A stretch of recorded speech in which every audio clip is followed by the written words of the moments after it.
नमस्कार, hello doctor में आपका स्वागत है। अक्सर देखा जाता है कि महिलाएं घर परिवार की देखभाल में अपना ख्याल रखना भूल जाती हैं। इससे उनकी शारीरिक और मानसिक सेहत पर बुरा असर पड़ता है।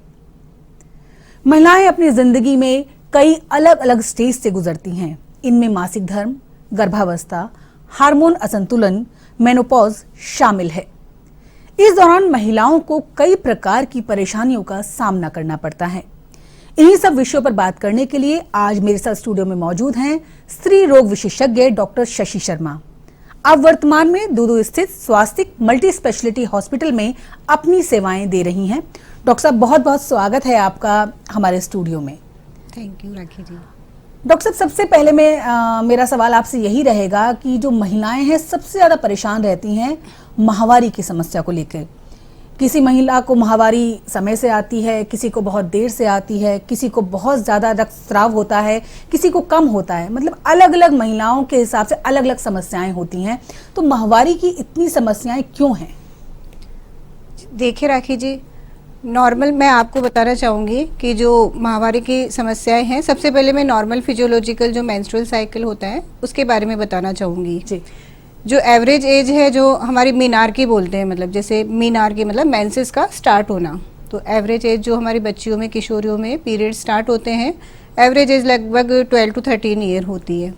लेकिन आजकल के इन्वायरमेंटल फैक्टर्स और ये सब चीज़ देखने के बाद में कभी कभी सामने आता है कि आजकल 10 साल की बच्चियों को भी पीरियड स्टार्ट हो रहे हैं। तो उसको हम बोलते हैं कि प्री मैच्योर मेनार्की जी। तो इसमें ऐसे तो घबराना नहीं चाहिए। कई माताएं और वो आती हैं कि देखो मैडम, हमारी बच्ची को 10 साल की उम्र में पीरियड स्टार्ट हो गए हैं। तो उसमें घबराने की कोई बात नहीं है। अगर बच्चे के सारे सेकेंडरी सेक्सुअल कैरेक्टर्स डेवलप हो गए हैं, जैसे कि ब्रेस्ट डेवलपमेंट है, एक्सिलरी एंड प्यूबिक हेयर है, और फिर सबसे लास्ट मेनार्की मतलब पीरियड्स का स्टार्ट होना ही माना जाता है।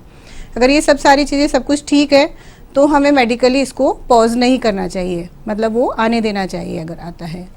और फिर दूसरा है कि एवरेज एज जैसे 12 साल की उम्र से पीरियड स्टार्ट हो जाता है। तो कभी कभी क्या होता है, बच्चियों में पीरियड्स बहुत ज़्यादा हैवी पीरियड्स होते हैं। कभी कभी जैसे एक बार पीरियड आया फिर 1.5-2 साल तक रुक जाता है पीरियड। तो ये इसी वजह से होता है कि जैसे स्टार्टिंग में क्या होता है, ओव्यूलेशन जो होना शुरू होता है वो बहुत इरेगुलर होता है। जब ओव्यूलेशन होना रेगुलर हो जाता है तो पीरियड बिल्कुल साइकिल होता है। नॉर्मल साइकिल माने तो हम 28 डेज का होता है, जिसमें फर्स्ट 14 डेज की अलग फेज होती है और सेकेंड 14 डेज की अलग फेज होती है। फर्स्ट फेज को हम प्रोलिफरेटिव फेज कहते हैं, जिसमें कि ईस्ट्रोजन हार्मोन्स, जो हमारी महिलाओं में 2 तरह के हार्मोन्स काम करते हैं, ईस्ट्रोजन एंड प्रोजेस्टेरोन, जिनको फीमेल हार्मोन्स कहा जाता है। फर्स्ट फेज में ईस्ट्रोजन काम करता है, वो हमारी जो गर्भाशय की दीवार है उसकी ग्रोथ करवाता है। और 14 डेज पे ओव्यूलेशन होता है, लगभग 14 डेज पे, जिसको हम मैक्सिमम रिप्रोडक्टिव टाइम भी बोलते हैं। और जैसे ही ओव्यूलेशन होता है उसके 14 डेज के बाद में हमारा साइकिल स्टार्ट हो जाता है। साइकिल स्टार्ट फर्स्ट डे में फ्लो हो सकता है, किसी को नॉर्मल हो, अबनॉर्मल हो। ये तो हो गई हमारी नॉर्मल साइकिल की बात की, जैसे 28 दिन में किस तरह से पीरियड हमारा स्टार्ट होता है।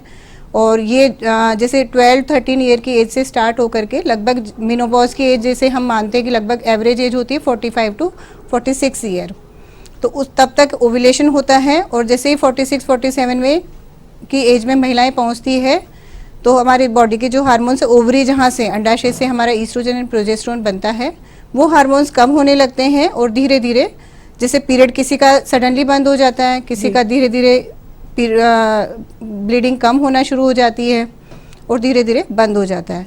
अब ये तो हो गई नॉर्मल साइकिल की बात जी। अब कभी कभी ये होता है कि जैसे किशोरियों में भी ब्लीडिंग ज़्यादा हो रही है, और जो रिप्रोडक्टिव एज की जो महिलाएं, मैरिड महिलाएं हैं, उनके अंदर भी पीरियड्स हैवी होना। तो इसमें सबसे मुख्य कारण यही माना जाता है कि हार्मोनल इम्बैलेंस, जैसे हार्मोन्स आपके जैसे कहीं भी गड़बड़ हो रहे हैं या ओव्यूलेशन नहीं हो रहा है, किसी में हो रहा है, नहीं हो रहा है, तो साइकिल्स डिले हो जाता है जी। तो यही नॉर्मल साइकिल तो यही है। और एबनॉर्मल होने का फिर यही है कि जैसे बच्चेदानी में कोई गांठ होना, या फिर जैसे मैरिड महिलाएं हैं, कभी कभी क्या होता है कि प्रेगनेंसी हो जाती है, प्रेगनेंसी नहीं चाहते हैं और गर्भ गिराने की गोलियां अपने आप उससे ले लेती है। रूरल एरियाज में बहुत पाया जाता है।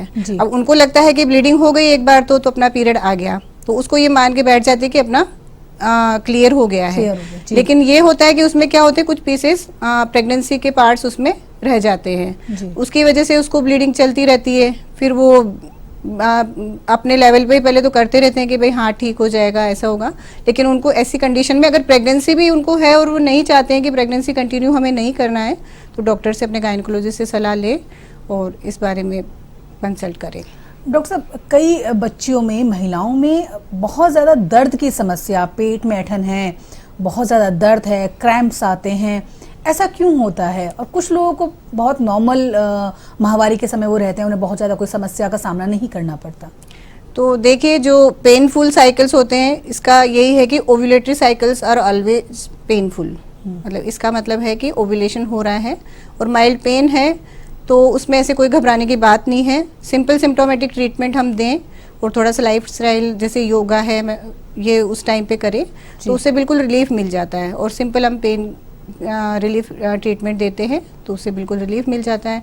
या फिर ये तो हो गया नॉर्मल फिजियोलॉजिकल की भाई माइल्ड पेन तो होता ही है। दूसरा होता है कि जैसे किसी कोई गांठ की वजह से हो सकता है, इसकी वजह से भी पेन हो सकता है। उसके लिए सलाह क्या देंगे? मतलब किस समय डॉक्टर के पास जाना चाहिए? कितनी समस्या हाँ, का आपको लगता है कि नॉर्मल है, ठीक है, आपने ये इस समय दर्द भी होता है माहवारी के समय, नो डाउट थोड़ा सा समस्या का सामना करना ही पड़ता है, लेकिन वो कौन सी स्टेज होती है जब हमें डॉक्टर से कंसल्ट करना चाहिए? जब पेशेंट पेन बियर नहीं कर पाए कि अब इसकी तो नॉर्मल डेली लाइफ डिस्टर्ब हो रही है, तो बिल्कुल डॉक्टर से कंसल्ट करना चाहिए। और उसमें हम कुछ इन्वेस्टिगेशंस की, जैसे सोनोग्राफी वगैरह, कुछ हार्मोनल टेस्ट करवाते हैं।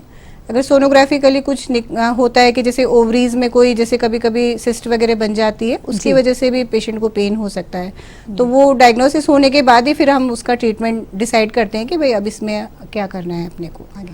डॉक्टर, शहरी क्षेत्रों में तो खैर काफी हद तक इस बात की जागरूकता बढ़ गई है कि माहवारी के समय साफ सफाई कितनी मायने रखती है, लेकिन क्या ग्रामीण क्षेत्रों में भी अभी तक इतनी जागरूकता आ पाई है? बहुत सी महिलाएं, मुझे लगता है, अभी भी गंदे कपड़े का इस्तेमाल करना, है ना, मतलब बिल्कुल ध्यान नहीं रखना। पैड उनको शायद, मुझे लगता है, उपलब्ध भी नहीं हो पाते हैं, शायद उनको महंगे लगते हों, लेकिन जो वो बीमारी उस सावधानी से पाल लेती हैं, उसके बारे में आप क्या कहेंगे? जी बिल्कुल, आपने सही कहा। ग्रामीण महिलाओं में एक तो एजुकेशन कम होने की वजह से हाइजीन का ध्यान नहीं रख पाते हैं, और दूसरा एक्चुअली उनके पास संसाधन भी नहीं है जी, क्योंकि उन्हें उन्हीं संसाधनों के बीच में रहना पड़ता है। तो एक तो मेरी यही सलाह है उनसे कि बहनों से, कोई बात नहीं, अगर आपको सैनिटरी नैपकिन आप खरीद सकते हैं तो हालांकि डॉक्टर, मैं आपको बताऊं, चाहे वो केंद्र सरकारें हों या राज्य सरकारें, अब अधिकतर जगह महिलाओं को फ्री में जो सैनिटरी नैपकिन है उसको वितरण की जो सुविधाएं वो भी शुरू हो गई हैं, लेकिन मुझे लगता है कई बार महिलाएं उसे इस्तेमाल भी करना नहीं चाहती, उसको लेके उनको अंदर कुछ टैबू भी है। बिल्कुल है, और नहीं, मेरी महिलाओं से यही है गुजारिश कि वो बिल्कुल जो भी सैनिटरी नैपकिन उनको अवेलेबल करवाए हैं, उनको सैनिटरी नैपकिन ही यूज़ करना है। कपड़ा, गंदा कपड़ा तो बिल्कुल भी यूज़ नहीं करना है। अगर ऐसी कंडीशन है तो फिर कपड़े को अच्छे से साफ धोए, हाइजीनिक डेटॉल से, सोप वाटर से उसको धो के और यूज़ करें। और वैसे तो नहीं करना चाहिए, गंदा कपड़ा बिल्कुल भी यूज़ नहीं करना चाहिए। सैनिटरी पैड से यूज़ करने चाहिए। अपने प्राइवेट पार्ट्स को क्लीन रखें, साफ रखें। हर 3-4 घंटे में जैसे पैड खराब हो जाता है तो उसको बदलें जी। उससे क्या, और फिर कभी कभी महिलाएं क्या होती है, फ्लो ज़्यादा होता है तब तो 3-4 घंटे में पैड्स चेंज कर लेते हैं, लेकिन जैसे शुरुआती दिन है उस दिन पीरियड्स कम हो रहा है, पैड कम खराब हो रहा है, या तीसरे-चौथे दिन ब्लीडिंग कम होना शुरू हो जाती है, तो सोचते हैं कि चलो एक ही पैड से काम चल जाएगा, लेकिन वो भी नहीं करना चाहिए, क्योंकि हर 6-7 घंटे में तो पैड आपका गंदा नहीं भी हो रहा है, थोड़ा बहुत भी स्टेन लगा है तो बैक्टीरियल इन्फेक्शन या फंगल इन्फेक्शन का कारण बन सकता है। जी, चलिए डॉक्टर, बहुत सारी जानकारी आपने माहवारी को लेके दी। अब हम बढ़ते हैं गर्भावस्था की तरफ। एक महिला का शरीर कब तैयार होता है गर्भावस्था के लिए? जी बिल्कुल, इसके बारे में मैं आपको बताना चाहूँगी कि जैसे हमारा मेंस्ट्रुअल एज तो जो ओव्यूलेशन वाली एज है 12 से 13 साल में शुरू हो जाती है, लेकिन जो गर्भ धारण करने की शक्ति महिला के अंदर, जो यूट्रस का डेवलपमेंट जो होता है, वो लगभग हम मानते हैं कि 21 साल के बाद ही वो प्रिपेयर होती है कि सेक्सुअली एक्टिव हो सके जी। तो लगभग 21 साल से 30 साल के बीच में की जो एज होती है महिला के लिए गर्भधारण करने के लिए सबसे बेस्ट होती है, क्योंकि उसी टाइम में एग की क्वालिटी होती है, वो बहुत अच्छी होती है। तो जब भी आपको अपनी फैमिली प्लान करनी हो तो 21 से 30 साल के बीच में प्लान करें। लगभग 24-25 साल के आसपास आपका फर्स्ट बच्चा और सेकंड बच्चा 30 साल के पहले पहले हो जाना चाहिए, क्योंकि 30 साल के बाद में आप जैसे, क्योंकि आप शहरी क्षेत्रों में आजकल क्या जॉब कर रहे हैं, पहले पढ़ाई बहुत लंबे समय तक चलती है, तो एज प्रेगनेंसी की फर्स्ट प्रेगनेंसी की एज बहुत 30 के बाद में हो जाती है। तो उस टाइम क्या होता है, एक तो एग की क्वालिटी पुअर हो जाती है, फर्टिलिटी कम हो जाती है, जैसे प्रेगनेंसी होने के चांसेस कम हो जाते हैं, और बच्चे पे भी कुछ जन्मजात विकृतियाँ जैसे डाउन सिंड्रोम वगैरह होना है उसके चांसेस बढ़ जाते हैं। तो रिप्रोडक्टिव एज को 21 से 30 साल के बीच में बेस्ट माना गया है बच्चे। डॉक्टर, गर्भवती महिला के लिए अधिकतर कहा जाता है कि एक माँ का दूसरा जन्म होता है, क्योंकि इतनी एक जो इसका प्रोसीजर है वो कितना पेनफुल होता है, ये हर महिला जानती है जो माँ बनी है। क्या आपको लगता है अभी तक भी वो जागरूकता आ पाई है कि गर्भवती महिला का किस तरीके से ध्यान रखना चाहिए? जी, अभी देखिए ग्रामीण क्षेत्रों में कुछ तो हुआ है, बदलाव हुआ है कि पेशेंट को लेकर के आते हैं और दिखाते हैं, लेकिन कभी कभी ऐसा देखा गया कि पेशेंट बिल्कुल इग्नोरेंस में चला है, ना उसको कोई टीका लगा है, ना कोई आयरन विटामिन की टैबलेट वगैरह ले रहे हैं, और 9 मंथ तक भी आकर के फिर लाते हैं कि डॉक्टर साहब हमने तो इसको दिखाया ही नहीं। तो हमारे लिए भी थोड़ा चैलेंजिंग हो जाता है उनको ट्रीट करना। तो मैं ये कहना चाहूँगी कि जैसे ही प्रेगनेंसी का आपको पता चलता है कि भाई आज मेरा पीरियड मिस हो गया है, उसके 5-7 दिन तक वेट करें। प्रेगनेंसी टेस्ट आजकल तो घर पे किट्स अवेलेबल है, उससे प्रेगनेंसी टेस्ट करके पता चल जाता है कि प्रेगनेंसी है या नहीं है। तो जैसे ही आपको प्रेगनेंसी कंफर्म होती है तो आप अपने डॉक्टर से मिले। डॉक्टर से मिलते ही फर्स्ट सोनोग्राफी आप उसी टाइम करवाएं। देखिए फर्स्ट सोनोग्राफी उस टाइम करवाने से क्या 2-3 चीज़ें हमें पता चल जाती है। बाकी रूरल एरियाज में थोड़ा सा ये है कि डॉक्टर साहब इतना जल्दी क्यों सोनोग्राफी के लिए बोल रही हैं, अभी तो 1.5 महीने का भी बच्चा नहीं हुआ है, क्या पता चलेगा। लेकिन उससे 2-3 बातें हमें पता चलती है कि एक दो जो जी सैग, जो गेस्टेशनल सैग बनता है फीटस का, वो यूट्रस में है या कहीं यूट्रस के बाहर तो नहीं है। नॉर्मली यूट्रस में रहना चाहिए। अगर यूट्रस के बाहर है, ट्यूब में कहीं प्रेगनेंसी होती है, तो हम उसको एक्टोपिक प्रेगनेंसी कहते हैं, जो एक महिला के लिए बहुत ही डेंजरस कंडीशन हो सकती है। उसमें मदर की हेल्थ भी बहुत कॉम्प्रोमाइज हो सकती है। और दूसरा ये है कि कितने वीक्स की प्रेगनेंसी है वो बिल्कुल फिक्स डायग्नोस हो जाता है। किसी का पीरियड इरेगुलर है तो उससे हमें पता चल जाता है कि अभी बच्चे की गेस्टेशनल एज इतनी है, तो उसकी फाइनल जैसे ईडीडी हम निकालते हैं कि कब बच्चे की डिलीवरी होनी चाहिए, तो वो डेट का भी हमें पता चल जाता है। क्योंकि वो कई पेशेंट्स ऐसे होते हैं जिनको अपनी LMP मतलब लास्ट मेंस्ट्रुअल पीरियड्स की डेट पता नहीं होती है जी, और एक बच्चे के अंदर धड़कन है या नहीं है, कहीं वो मिसकैरेज में तो नहीं जा रहा है, उस चीज़ का भी हमें पता चल जाता है। कुल मिला के जो डॉक्टर कहें उनकी बात को सुनना चाहिए, ये हमें ये नहीं मानना चाहिए कि शायद। अब एक और समस्या है बहुत जो कॉमन इन दिनों सुनाई देती है, वो है PCOS। ये क्या समस्या है? हाँ, PCOS भी माने तो एक लाइफस्टाइल डिजीज़ ही है। कि इसमें क्या होता है कि PCOS मतलब पॉलीसिस्टिक ओवेरियन सिंड्रोम जी, और PCOD polycystic ovarian disease. Polycystic ovarian disease होती है कि ओवरीज, हमारी 2 ओवरीज होती है राइट एंड लेफ्ट, इनके अंदर छोटी छोटी पानी की गांठें बन जाती है। तो एक ऐसे मानी जाए तो एक लाइफस्टाइल डिजीज़ ही है कि आजकल की जो किशोरियाँ हैं बहुत कॉमन हो गया है किशोरियों में, जैसे कि जंक फूड खाना, देर से सोना, LED स्क्रीन ज़्यादा यूज़ करना, इन सब की वजह से और थोड़ा बहुत हार्मोनल डिस्टर्बेंसेस की वजह से ये प्रॉब्लम होती है। इसके सिम्टम्स का हम देखें तो यही है कि एक तो साइकिल्स का डिले होना, वेट गेन करना, और अनवांटेड जैसे कि हेयर ग्रोथ बढ़ना, जैसे फेस पे हेयर ग्रो करना, इन सब की समस्या होने लगती है।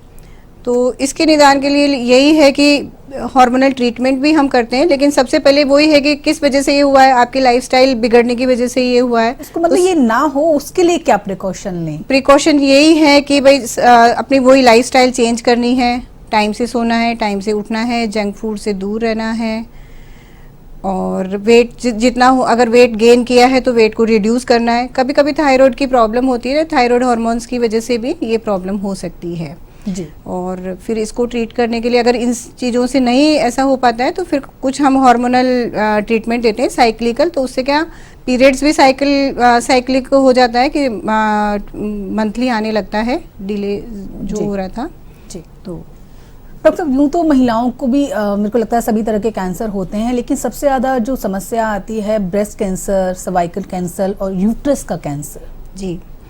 तो उसके बारे में कुछ बताएं कि जी, जो बिल्कुल। बच्चेदानी में जो गांठें होती हैं जिसे हम फाइब्रॉइड्स कहते हैं, तो क्या हर फाइब्रॉइड कैंसरस हो सकती है?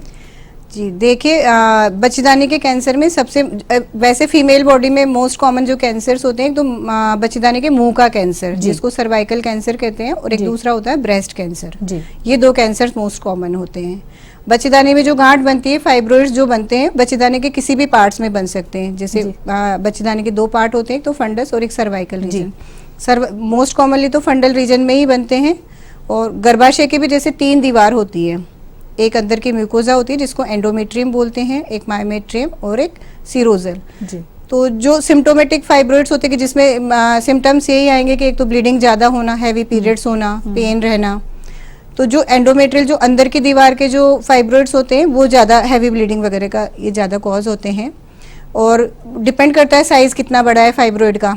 जैसे कि जो मायोमेट्रियम के जो फाइब्रोइड्स होते हैं वो कभी कभी बहुत बड़े हो जाते हैं, और आगे जो बच्चेदानी के आगे की तरफ पेशाब की थैली होती है, तो पेशाब की थैली का भी प्रेशर रोक देते हैं। तो कभी कभी पेशेंट ऐसे आता है हमारे पास में कि मैडम हमारे को तो पेशाब उतरने में दिक्कत हो रही है। तो जब डायग्नोस किया जाता है, सोनोग्राफी की जाती है, तो पता चलता है कि ये प्रॉब्लम तो ये इतनी बड़ी गांठ पेट में होने की वजह से पता चली है। और कभी कभी पेशेंट को पता नहीं होता है, किसी और वजह से जैसे सोनोग्राफी करवाने आता है तब पता चलती है कि फाइब्रोइड है।